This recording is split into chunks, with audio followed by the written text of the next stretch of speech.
Data science adalah ilmu yang secara khusus mempelajari mengenai data, terutama data kuantitatif atau numerik. Bahkan saat ini ilmu data science sudah menjadi suatu profesi baru di bidang teknologi dan banyak dicari oleh berbagai perusahaan. Data science bukan sebuah bidang yang berdiri sendiri.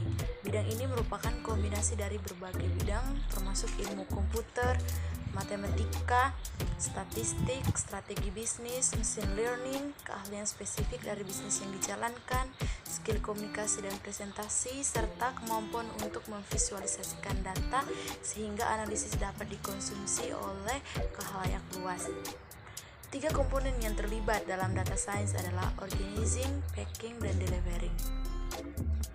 Organizing data adalah proses penyimpanan data yang digabungkan dengan manajemen data. Packing data merupakan proses manipulasi dan penggabungan data mentah yang akan dipresentasikan. Delivering data merupakan proses untuk memastikan bahwa pesan data telah diakses oleh mereka yang memerlukannya. Kemudian, tujuan utama data science adalah untuk mengolah dan mengekstrak data supaya mendapatkan data yang benar. Dan juga untuk membantu perusahaan membuat keputusan yang lebih cepat dan lebih baik. Hal ini akan membawa perusahaan yang puncak pasar sesuai bidang perusahaan tersebut. Saat ini, banyak perusahaan sedang membangun tim data science untuk menjadikannya bagian integral dari kesuksesan mereka. Data science bisa menjadi analisis deskriptif yang kompleks, menemukan hubungan antara beberapa variabel dan peristiwa, atau hasilnya bisa menjadi model prediktif.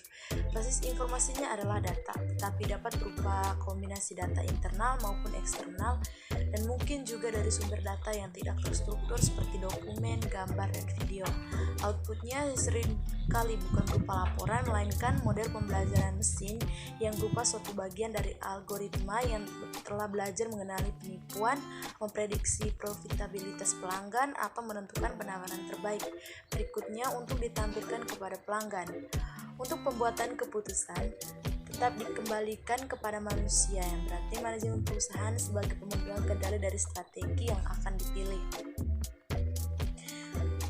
Berikut contoh penerapan data science. Data science sebenarnya sudah dimanfaatkan oleh perusahaan-perusahaan untuk membantu pengolahan data yang dimiliki. Mereka menyadari bahwa dari kumpulan data yang diolah dengan tepat akan menghasilkan informasi yang berguna bagi kemajuan perusahaan. Data science mulai terdengar pada tahun 2018. Sejak saat itu, data science menjadi populer dan mulai banyak diterapkan di berbagai bidang karena manfaat yang diberikannya. Misalnya di dalam industri makanan seperti restoran cepat saji. Dengan penerapan data science, kita bisa mengolah data penjualan seperti melihat preferensi konsumen dalam memilih menu makanan berdasarkan gender atau umur yang menentukan komposisi paket menu sehingga penjualan item tertentu yang sebelumnya kurang menjadi lebih meningkat. Hal ini juga bisa diterapkan dalam industri retail untuk menentukan strategi promosi pada produk tertentu agar hasil penjualan untuk produk tersebut tidak menurun. Selain dalam industri bisnis, data science juga bisa diterapkan dalam bidang kesehatan, pemerintah, dan lainnya. Contoh penerapan data science di bidang kesehatan yang paling relevan dengan kondisi sekarang ini adalah untuk mengetahui perkembangan COVID-19 di Indonesia. Dengan mengetahui perkembangan, pemerintah akan lebih mudah dalam mengambil tindakan yang dapat menahan persebaran virus, memberikan wawasan kepada masyarakat, khususnya wilayah yang sudah pernah tersebar virusnya untuk lebih menjaga kesehatannya dan sebagainya.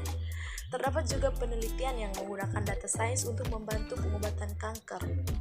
Adapun alat yang digunakan dalam data science yaitu machine learning, data mining, deep learning, dan artificial intelligence.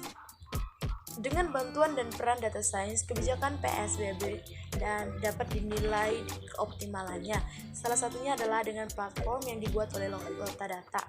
Bekerjasama dengan Citidesk dan QBI, platform ini berhasil mengumpulkan data pelacakan lokasi dari penggunaan ribuan aplikasi game, e-commerce, dan sosial media melalui smartphone. Peran data science berikutnya adalah untuk membuat dashboard penyebaran virus COVID-19. Demikianlah pembahasan tentang data science. Lalu kita lanjut berbicara tentang Metaverse yang baru-baru ini dibicarakan karena salah satu platform media sosial mengubah nama perusahaannya menjadi Metaverse atau yang lebih disingkat Meta.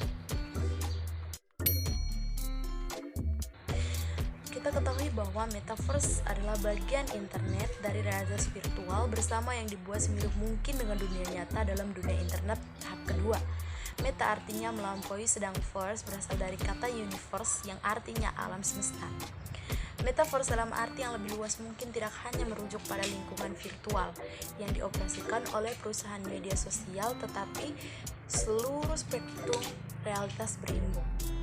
Istilah ini muncul pada awal tahun 1990 dan dikritik sebagai metode pembangun hubungan masyarakat dengan menggunakan konsep spekulatif berlebihan, murni berdasarkan teknologi yang ada. Namun muncul istilah yang diungkapkan dalam novel fiksi ilmiah oleh Neil Stephenson tahun 1992 yang berjudul Snow Crash, di mana manusia sebagai avatar berinteraksi satu sama lain dan agen perangkat lunak dalam ruang virtual 3 dimensi yang menggunakan metafora dunia nyata. Stephenson menggunakan istilah tersebut untuk menggambarkan penerus berbasis realitas maya ke internet. Konsep yang mirip dengan metaverse telah muncul dengan berbagai nama dalam genre fiksi cyberpunk sejak 1981. Dalam novel True Name karya Vernon Finger, Stephenson menyatakan bahwa dalam epilog kisah Snow Crash bahwa setelah menyelesaikan novel ini belajar tentang habitat MMORPG awal yang menyerupai metaverse. Konsep dunia maya yang pertama kali muncul dalam cerita pendek Burning Calm oleh William Gibson Omni pada tahun Juli 1982 adalah tema utama dalam novelnya yang inovatif tahun 1984 Neuromancer. Metaverse berbeda dari konsep dunia maya yang lebih eksklusif yang mencerminkan totalitas ruang daring bersama di semua dimensi representasi. Tidak seperti dalam konsep fiksi yang diperkenalkan di Neuromancer yang ditandai dengan pemisahan Kartestein dari tubuh dan pikiran. Metaverse memungkinkan penggunaannya untuk mengakses lingkungannya sambil tetap sadar akan dunia mereka. Hal ini ditunjukkan dalam teknologi yang disebut Invisible to Visible atau I2V yang sedang dikembangkan di Nissan yang melapisi kaca depan mobil dengan informasi virtual serta fitur yang mencakup kemampuan untuk memanggil avatar 3D dalam mobil. Sementara itu, salah satu platform media sosial yang setelah tadi dijelaskan di awal yang paling terkenal di jagat raya internet adalah Facebook yang telah melakukan rebranding untuk memberi sinyal dan merangkul ide-ide futuristik dengan mengangkat istilah metaverse. CEO Facebook yaitu Mark mengubah nama perusahaannya menjadi Meta Platform (IANC) atau yang disingkat dengan Meta pada Kamis 28 Oktober 2021. Facebook mengubah namanya menjadi Meta untuk mencerminkan fokus barunya dalam membangun teknologi yang menghidupkan Metaverse. Versi Meta semestanya digambarkan sebagai internet yang diwujudkan di mana Anda berada dalam pengalaman yang bukan hanya melihatnya. Unsur-unsur meta semesta meliputi konferensi video, game seperti Minecraft atau Roblox, surah realitas virtual, media sosial, dan live streaming. Media sosial yang disebutkan di atas terus berkembang dan mencakup berbagai lingkungan virtual yang di dimensi komputer. Dunia maya yang berkembang seperti itu menunjukkan Big Bang digital yang didorong oleh berbagai teknologi yang ekosistem.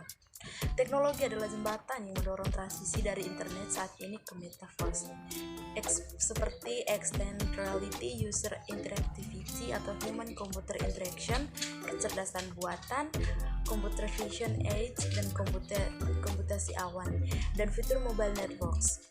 Ekosistem metaverse memungkinkan penggunaan manusia untuk hidup dan bermain dalam ranah mandiri, gigih, dan terus berbagi. Oleh karena itu, ekosistem metaverse mempertimbangkan elemen yang berpusat pada penggunaan termasuk identitas avatar, pembuatan konten, ekonomi virtual, penerimaan sosial, kehadiran, keamanan privasi, serta kepercayaan dan akuntabilitas. Tujuan metaverse adalah untuk menciptakan alam semesta baru. Di dalam alam semesta kita saat ini akan ada banyak perubahan di media sosial karena sistem metaverse umumnya fitur dan teknologi metaverse akan mempengaruhi gaya hidup manusia secara positif dan negatif. Metaverse dan dampaknya terhadap kehidupan manusia. Semua teknologi memiliki dampak positif dengan beberapa dampak negatif. Ini adalah hal yang sepenuhnya bergantung pada penggunanya. Tujuan utama dari metaverse yaitu diimplementasikan di platform sosial media raksasa Facebook untuk membuat komunikasi sosial yang lebih kuat dan bermanfaat. Dengan kombinasi virtual reality dan simulasi, untuk komunikasi sosial akan mengambil struktur yang unik lainnya. Kemudian ada dampak positif metaverse meliputi menyatukan orang untuk melakukan aktivitas tertentu, membuat banyak kesenangan dan mendapatkan hiburan langsung, bisa bekerja di rumah dan melakukan banyak aktivitas dari rumah seperti sekolah hingga menghadiri rapat kantor. Metaverse menawarkan aura misterius dunia asing, membuat hal-hal yang membosankan menjadi lebih menyenangkan dan lebih menarik. Kemudian dampak negatif dari metaverse ini yaitu bisa menciptakan kecanduan yang mengalihkan perhatian orang dari tugas-tugas di kehidupan nyata, membuat orang lupa waktu, merangsang indera secara berlebihan, memisahkan manusia dari dunia nyata dan alam nyata. Di dunia metaverse akan menjadi hal besar berikutnya, dan evaluasi hebat internet seperti komputer, internet, dan smartphone. Terlepas dari itu, semua bagaimana metaverse mempengaruhi kehidupan kita, tergantung bagaimana kita akan menggunakannya.